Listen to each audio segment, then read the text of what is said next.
Soalannya begini, malam ni topik kita adalah tentang emas sebagai modal pusingan bisnes.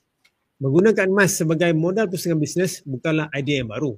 Malah semakin ramai orang berniaga mula nampak kelebihan emas untuk jadikan sebagai modal pusingan bisnes. Sebagai seorang peniaga yang bijak, ini adalah langkah yang baik jika ingin mengelakkan kebergantungan penuh kepada wang tunai atau pinjaman bank.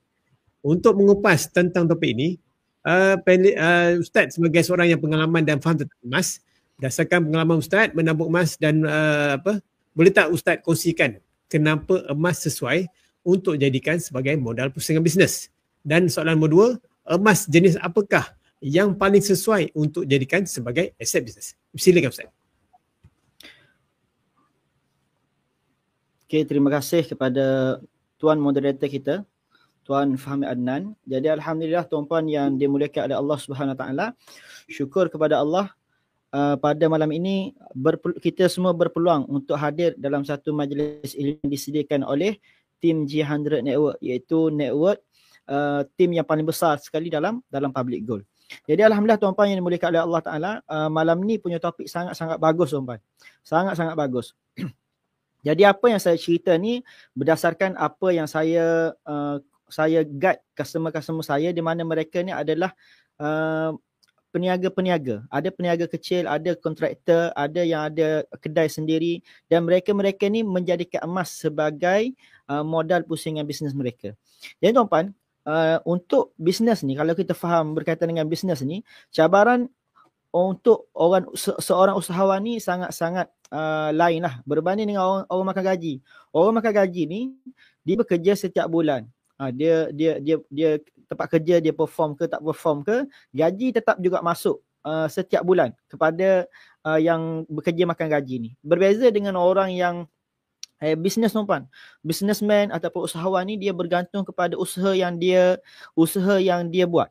Dan kadang-kadang usaha yang dia buat tu dapat keuntungan yang tinggi, tapi ada juga waktu dia usaha lebih tapi keuntungan dia kecil juga.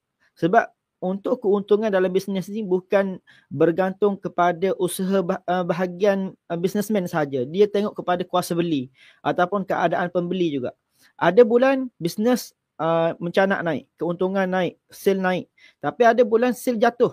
Jadi naik turun keuntungan dalam bisnes ni tetap berlaku tuan-puan. Dia bukan sepanjang masa naik tak. Dia ada naik, dia ada turun. Dia ada naik, dia ada turun tuan-puan. Jadi tuan-puan,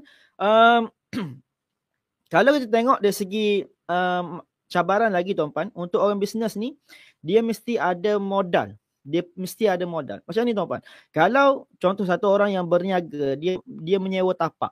Dia sewa tapak, dia ada pekerja. Jadi setiap bulan, sale dia padu ke tak padu ke, sale dia okey tak okey ke, pekerja dia tetap kena bayar.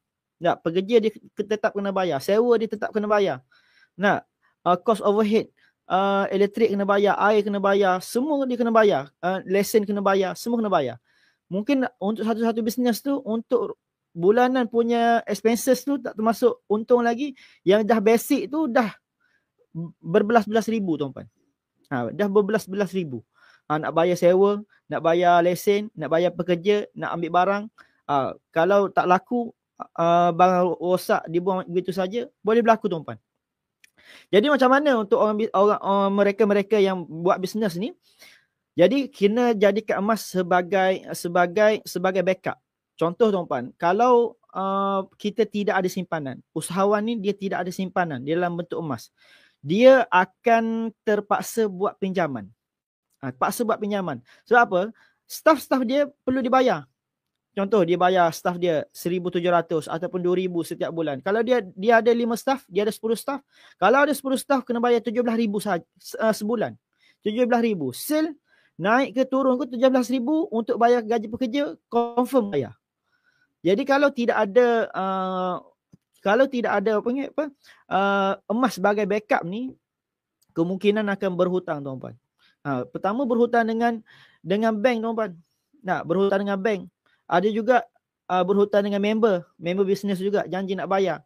Tapi kalau walaupun janji nak bayar, kalau bisnes tak naik juga, last sekali tak bayar juga. Ataupun berhutang dengan ahlong tuan-puan. Paling teruk sekali berhutang dengan ahlong. Last sekali bisnes pun tutup. Selepas berhutang dengan Ahlong nampak macam jalan kan. Lepas beberapa bulan Ahlong datang kat kedai, simbah minyak, simbah cat, letak ayam ke ayam mati ke semua kan. Darah ayam semua tu. Last sekali kedai pun tutup juga. Jadi tuan-tuan, dalam kita buat bisnes ni, waktu kita naik tu kita kena standby. Kena standby backup dalam bentuk emas tuan-tuan. Sebab apa kena standby backup dalam bentuk emas tuan-tuan? Emas ni dia susah dibelanjakan. Susah dibelanjakan. Kalau kita bekerja sekarang, kalau tuan-tuan buat bisnes sekarang kan, keuntungan tu kadang-kadang tercampur dengan duit sendiri. Tercampur duit anak, tercampur duit belanja bulanan. Sedangkan untuk bisnes ni adalah modal yang asing. Tapi kalau kita dah tercampur sekali tuan-tuan, last sekali kita guna, last sekali untuk keperluan keluarga, okey. Tengok untuk bisnes dah habis dah termakan modal lah. Jadi sebab tu orang buat bisnes ni dia kena ada dana yang asing. Kena ada dana yang asing supaya tidak mudah bocor, supaya tidak tercampur dengan monthly expenses kita. Jadi untuk keluarga, untuk bisnes tak boleh campur tuan-tuan. Jadi kalau tuan-tuan bercampur, ni saya ada kenalan, dia buat sewa dewan pengantin tuan-tuan. Dia cakap waktu COVID dulu, ramai kawan-kawan dia campur antara duit bisnes dengan duit keperluan. Dia dah dapat payment daripada orang yang nak kahwin tu, 30,000, 50,000, 100,000 kan. Jadi kawan-kawan dia ni dari segi kewangan ni dia tak jaga. Maksudnya dia guna duit modal bisnes tu. Modal bisnes orang bagi tu dia guna.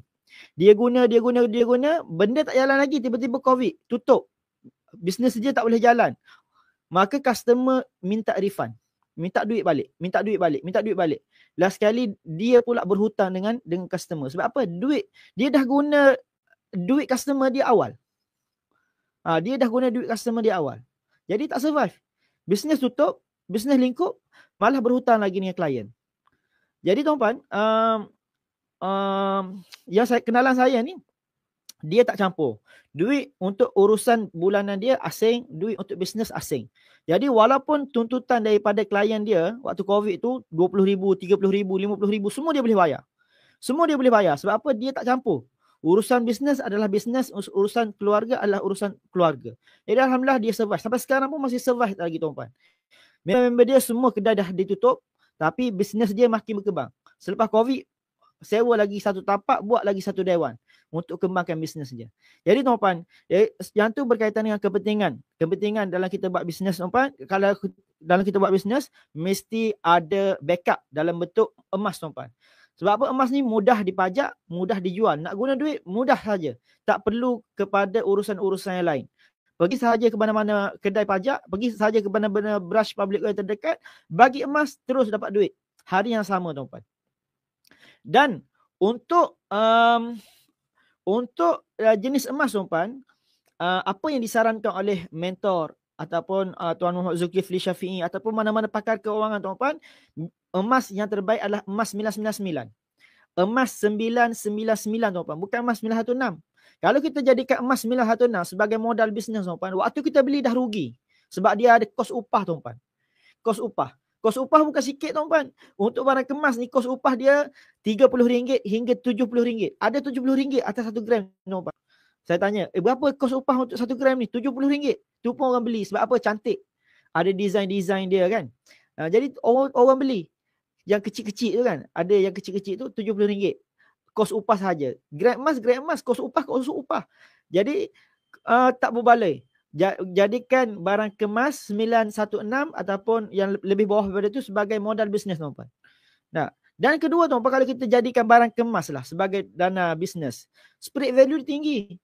Spread value barang kemas 20 hingga 40% tuan-tuan. 20 hingga 40%. Andai kata harga semasa adalah 100,000, andai kata harga emas 100,000 tolak dengan spread value 25% tuan-tuan, dah hilang 25,000. Daripada 100,000 tu hanya dapat 75,000 sahaja. Sebab apa? Sebab spread value tadi. Tapi kalau emas gold bar dinar tuan-tuan, spread value dia 6 hingga 9% sahaja. Andai kata kalau kita ambil 7%, andai kata kita ambil 7% tuan-tuan, kalau harga semasa adalah 100,000, maka kita akan dapat 93,000. 93,000. Lagi okey. Kos upah rendah untuk emas 99, untuk spirit value pun rendah juga tuan-puan. Jadi dari segi tuan-puan yang buat bisnes, nak jadikan sebagai modal bisnes, ambil emas 999. Dan jenis apa tuan-puan? Jenis apa tuan-puan? Bergantung kepada modal bisnes tuan-puan. Saya jumpa baru ni, customer saya menyimpan emas dengan saya, dia nak simpan item 5 dinar tuan-puan. 5 dinar. 5 dinar macam ni, dia nak simpan dalam bentuk 5 dinar tuan-puan. Dalam bentuk 5 dinar. Sebab apa tuan-puan?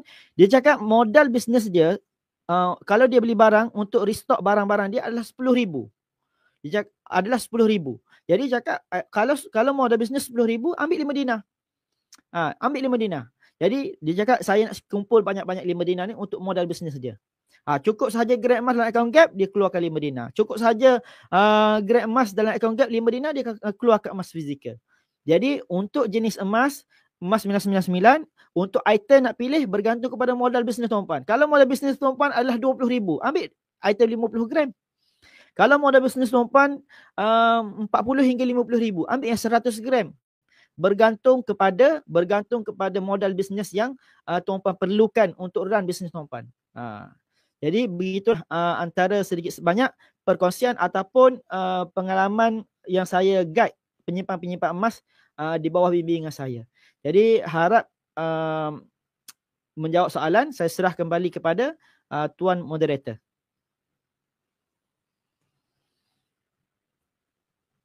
Baik, terima kasih Ustaz Aminullah atas perkongsian. Jadi antara poin penting bagi tuan-puan yang buat bisnes, jadi pastikan tuan-puan asingkan duit bisnes dan duit personal. Dan kedua, tuan-puan pastikan tuan-puan ada backup emas sebagai kata jalan yang paling selamat untuk elak tuan-puan terjebak dengan pinjaman alung atau pinjaman bank dan sebagainya lah. Dan juga yang penting tuan-puan kena pilih emas yang betul walaupun backup emas tu betul, tapi kena pilih emas yang betul, iaitu emas 999 yang terbukti spirit yang lebih rendah, upah tukang ataupun upah untuk buat tu lebih rendah, dan juga mudah untuk kita pajak serta jual dan dapatkan tunai, dan juga ia bernilai tinggi. Dan setiap emas yang kita convertkan kepada fizikal tu untuk menggerak pusingan bergantung pada modal tuan-puan. Kalau modal tuan-puan 10,000, insya-Allah 5 dinar sudah cukup untuk melaksanakan tugasnya sebagai backup tuan-puan. Jadi